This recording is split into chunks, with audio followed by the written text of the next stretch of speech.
Hey everyone, welcome back to my channel. So I know it has been a long time since I filmed a video and posted it. I think the last video I did was before Christmas, and it is now January, what is today, the 21st or 22nd?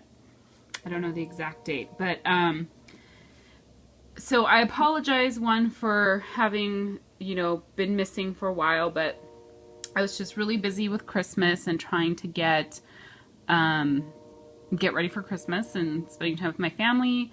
And then right after Christmas, I actually got really sick. And then on the 1st of January, I left and I went on a vacation, kind of a vacation in India.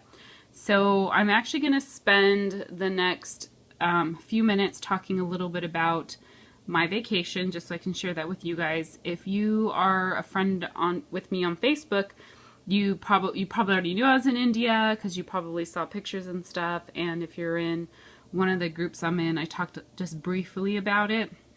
But I thought this would be a great way to share my experience and what I was doing in India and stuff like that.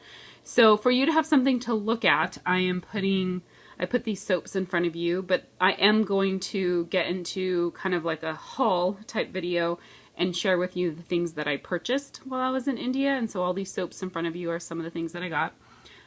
But for you to just have something to look at, I stuck them there. And I'm guessing I'll probably be talking for about 6 or 7 minutes before I actually get into the haul. So this trip came up, not real last minute, but it was actually partially a volunteer trip. So the company I work for, which is a local CPA firm here in Southern California, they in 2012 became like a sponsor or a partner for this nonprofit organization based in Singapore, which is called B1G1. So it's kind of, the concept is kind of like the buy one get one, but instead it's buy one give one.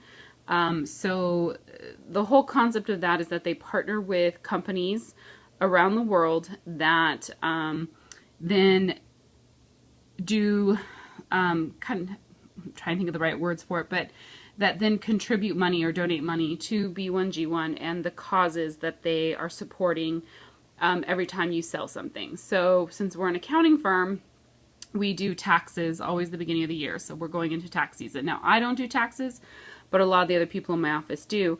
And one of the programs we ran was for every tax return we prepared, we provided clean water to 10 children for a week, or I don't know, something like that. And so the concept or the idea is to get companies involved in what they call like micro giving to really help change the lives of people around the world, particularly in third world countries. So a lot of the giving initiatives are in places in Asia, in South America, Central America,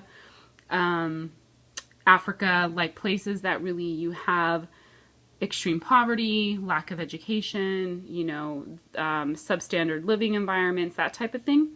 And so my company became a sponsor, a partner with them in 2012. And B1G1, it's based out of Singapore.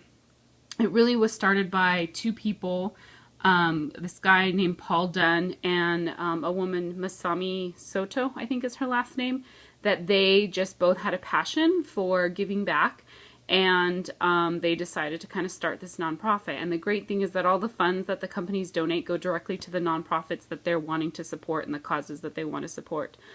So we've done different giving initiatives through my firm based on different things. And you can do stuff like when we've done training for our employees, we will hand out certificates that says, by you participating in this training today, you've provided a meal to a child, or you've provided a meal to 10 children, or whatever.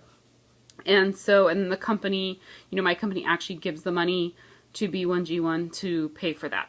Okay, so B1G1 every year does what they call a study tour. It's always in early January, and they take a week, and representatives from their corporate sponsors are the only ones that are allowed to attend. And basically they spend a week taking you to in one of their selected countries, taking you to go meet with the people that run the nonprofit organizations that they're partnering with. And you get to see kind of what your money is doing and that it has a real impact and that type of thing. So my boss, who is one of the co-managing partners of our firm. She's the one who brought B1G1 to our firm, and she's had that desire to send some of our employees to the study tour, and this was just the first year that we were actually able to make it happen. And so myself and 2 other people I work with, we went on the study tour. And so it started on January 4th. So we left a couple days before. We left on January 1st. It takes a long time to get to India, and actually the study tour was in Mumbai. We had about 24 hours of travel time, and then with the time difference, we left Thursday. It was January 1st, like noonish, and we got there Saturday, like early morning, basically in the middle of the night. So it was quite a hefty trip, and actually this talking is probably going to go for 10 minutes. But so we had a couple days on our own, and then the study tour started, which lasted a week, and then we stayed about another week after on our own. And so we just got back on the 15th, it was, that we flew back.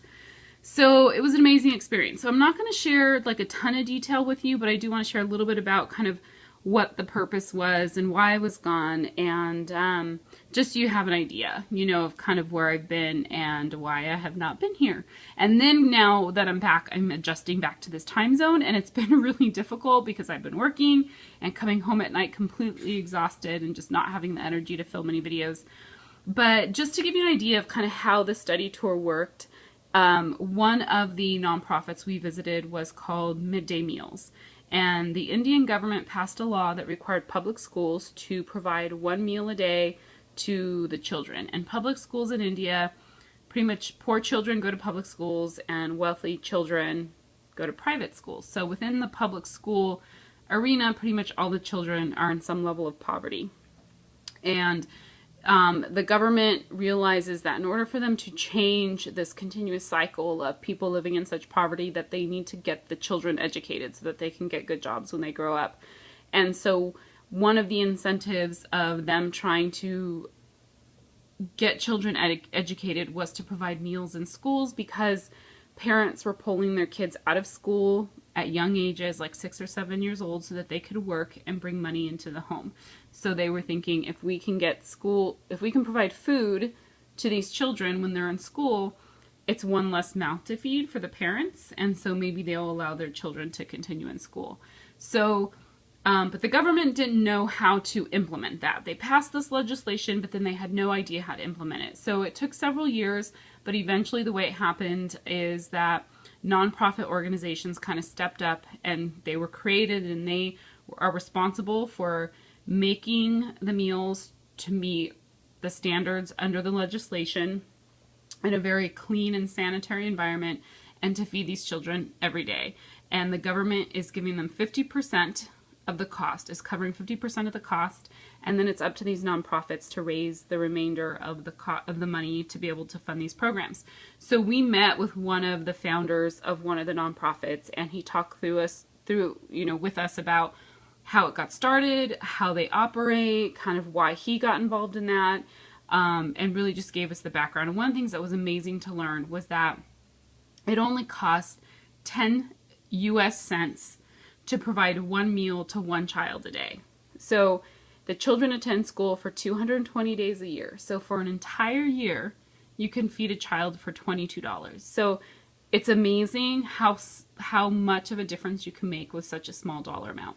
So we met with the guy.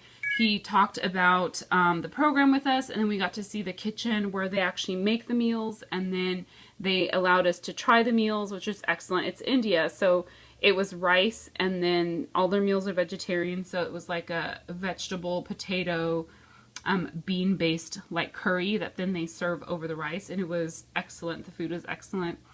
And then we got to go to one of the schools and actually serve the children their food. So our whole week was like that, visiting with different nonprofits, meeting children. We went to different villages, like out in the middle of nowhere, where we got to play with the kids, play with the families.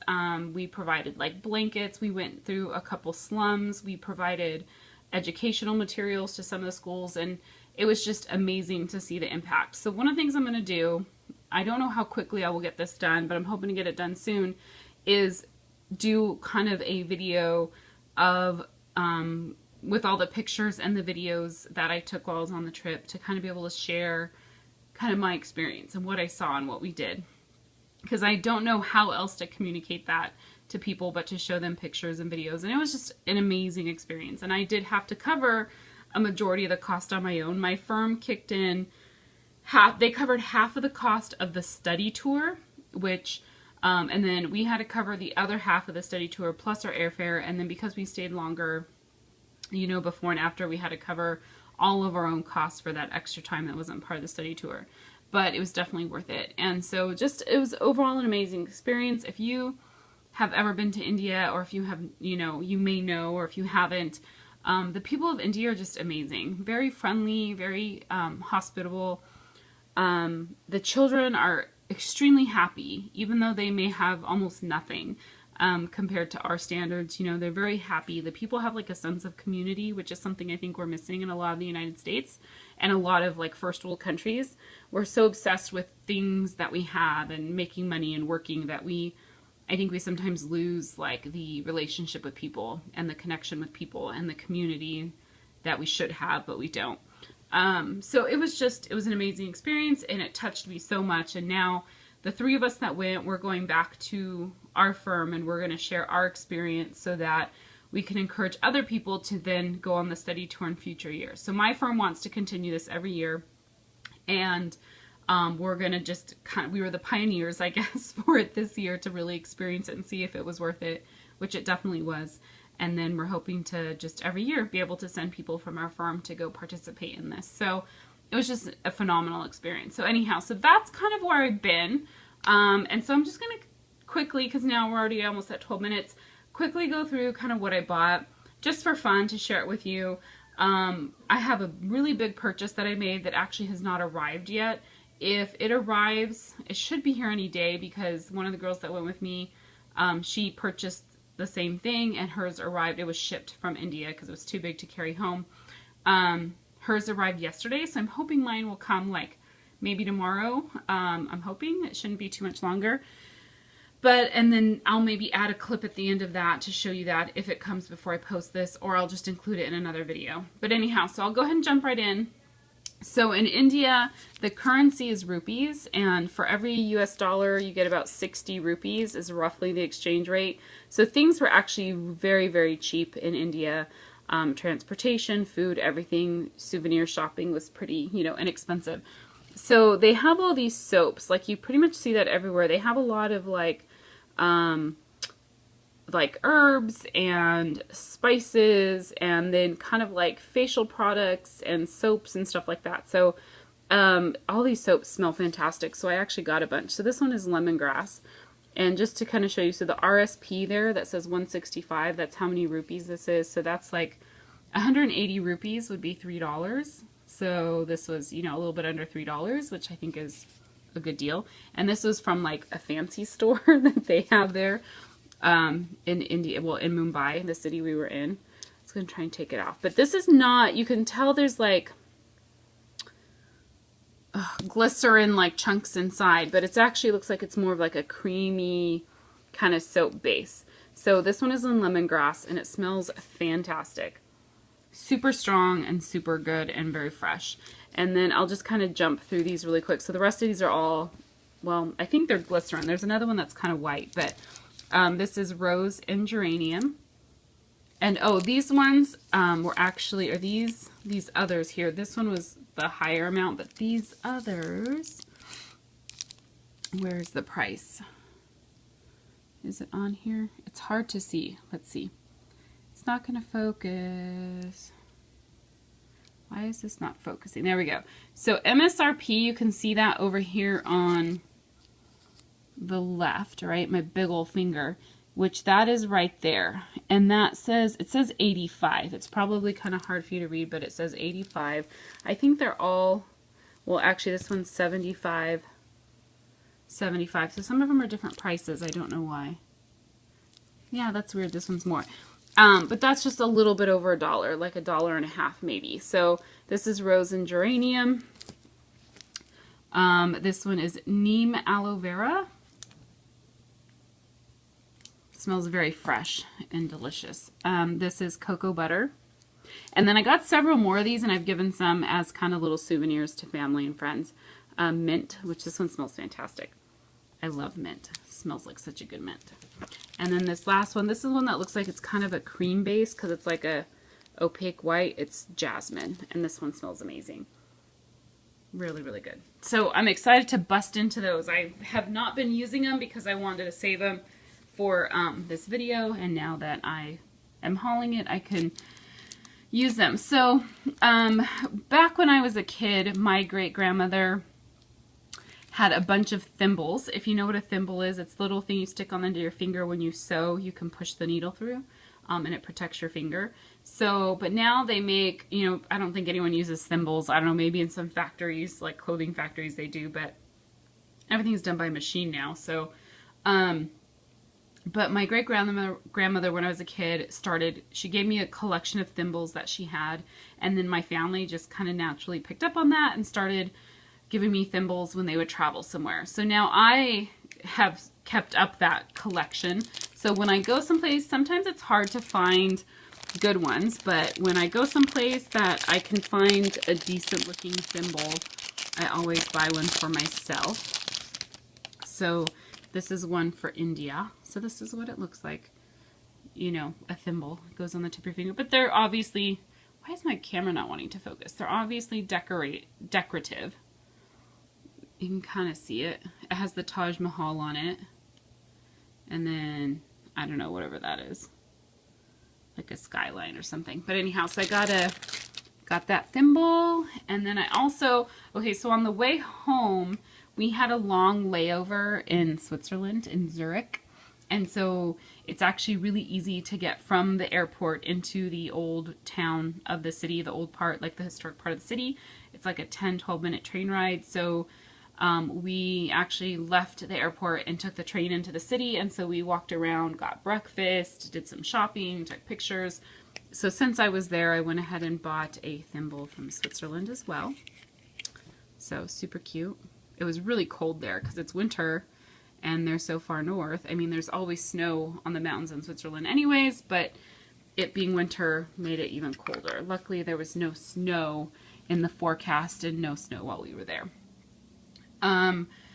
So let's see. So this is, again, now I'm going back to my India stuff. So this is really cool. Can you see that's an elephant on there? That's carved into this. So this is stone, and it's just a little cover that sits on this. So you put a tea light on there, and then you stick this over it, and it just glows through the little carve outs. Now, I don't know if I will actually put a tea light in here because it'll make it dirty, but I love elephant. So I thought it was super cute. So I bought one of these.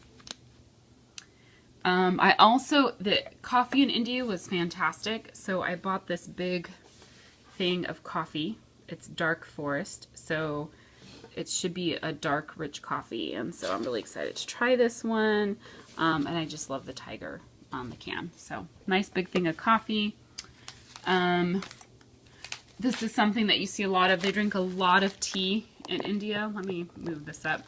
Sorry if you see my TV. So you can buy a loose leaf tea everywhere. So this, it's hard to see, but it's really dark. It's acai or acai. How do you pronounce it? Acai? I don't know, but blueberry. This, I had two of these, one for my grandmother and one for me. It made my luggage smell like blueberry like the whole time after we bought this, because I bought this like a few days in and then kept it in my luggage, and my whole luggage smelled like blueberry. So good. I need to try it. Let's see. So we went to the Gandhi Museum, and which is like the house that Gandhi lived in for a while in India. And they sell these books that you can only get at the museum. And let me open it, because it says in here somewhere. Yeah, so it's printed on environmentally friendly handmade paper. So this paper is all handmade, which you can tell it looks handmade. It's really cool. And it just includes like some of the history of Gandhi and about his life, and a lot of quotes that from him, and letters that he's written. Like he wrote a letter to Hitler, and he's written letters to other political figures, you know, back from his day. So I just thought it would be an awesome souvenir because he just was such a huge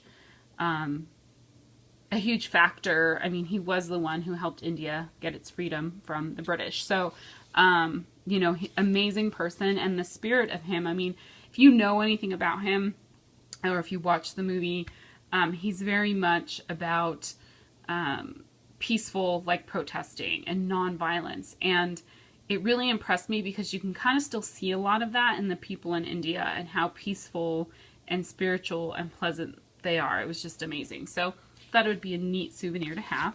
I'm running out of room here already. And then also in India, you get a lot of hand-carved stuff because labor is just extremely cheap there. So they do a lot of carving. You can get lots of different carved, neat goods. So this, let's see if I can get it far enough away from the camera. But this is a little tray. It's not real big. Let me put these soaps down here. So if you can see, it's like a little serving tray. Now I'm not going to actually serve anything on it because it's wood and I don't want it to get messed up, but it's hand carved. And in it, so this flower, this is like a gold metal. It's not like real gold or anything. It's just a gold metal. But it's like actually carved pieces that are inlaid into the wood. And I just thought this was gorgeous to put out for decoration, you know, somewhere in my home. I love to buy pieces like this that I put up in my home when I travel. So I love it. So I got that. I have no place to put everything.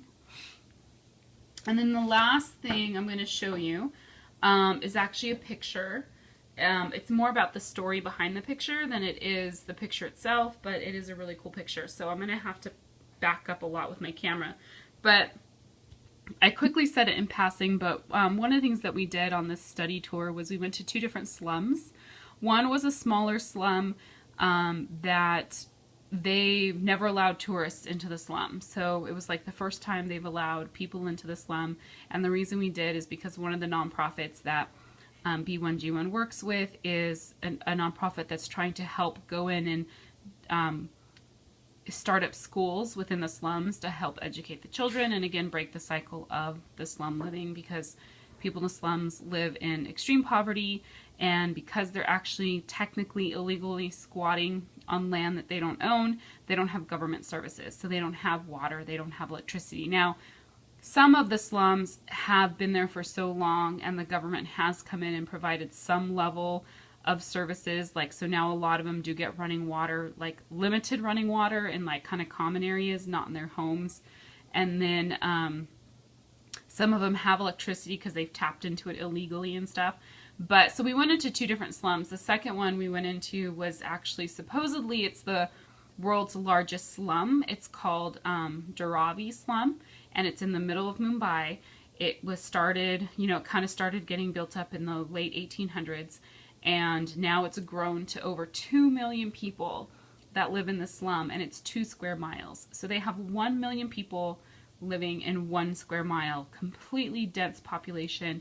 We spent like 2 hours in the slum walking around.